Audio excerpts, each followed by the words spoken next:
Use earphones for better audio experience. પૂર્વ ભાવમાં બીજા ભાવમાં એ જ સંયોગો ને એ જ માણસો ભેગા થવાના છે ને એ જ વાણી નીકળવાની છે એવું છે એ ટેપ થયેલું છે એનો અર્થ શું? એ ટેપ રેકર્ડ કેવી છે ટેપ રેકર્ડ કે આપણે અહીંયા આગળ સાહેબ ઝપાટામાં બોલે છે અને પેલો લખી લે છે સી રીતે લખી લેતા હશે?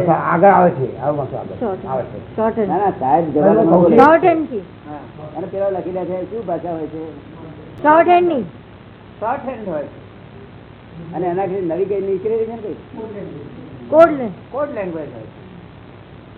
આ બધું કોડ લેંગ્વેજ ને શોર્ટ હેન્ડ માં બધું છે અંદર આગળ આવે છે.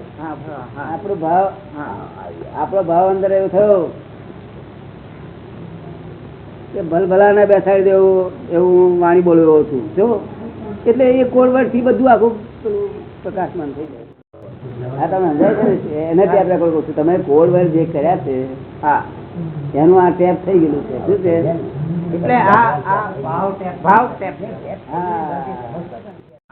અમુક વ્યક્તિઓ કે પ્રસંગો કે એની સામેના અમુક ભાવો આપણે લઈને આવ્યા છે. હા ટેપ થયેલી છે તો તે ફેરવાય કેવી રીતે?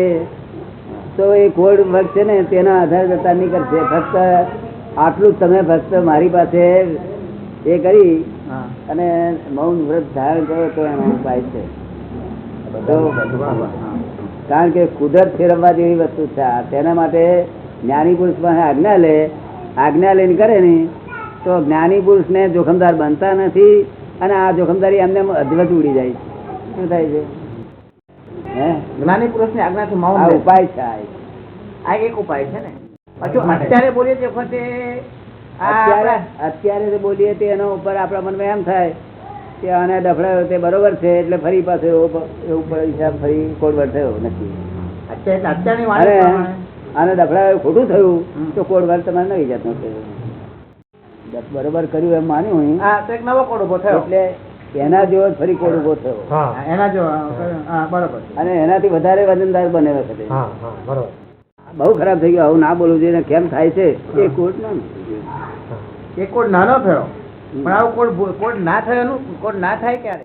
મોક્ષમાં જતા કશું હરકત થાય એવું નથી. જે મોક્ષમાં જેવા કોડ જોઈએ છે ને જતા તેવા એ આવતા ભાવમાં કોડ ઉત્પન્ન થશે. આ જે અત્યારે છે ને એ તો મને પૂછ્યા વખત ભરેલો માલ હવે મને પૂછીને બહાર કરેલો આવતા ભાવમાં પછી કોડ એવો જ ઉત્પન્ન થશે. એટલે પાછા હજુ પછી કોડ ઉત્પન્ન થશે ને પછી થશે. હા એક અવતાર છે ને તીર્થંકરોના કોડ કેવા એને કોડ એવો નક્કી કરેલો મારી વાણીથી. એટલે કોઈ પણ પ્રમાણ ના દુભાય, કોઈ જીવનું કોઈ પણ પ્રમાણ ના દુભાય, ઝાડનું પ્રમાણ ના દુભાય. શું કહ્યું?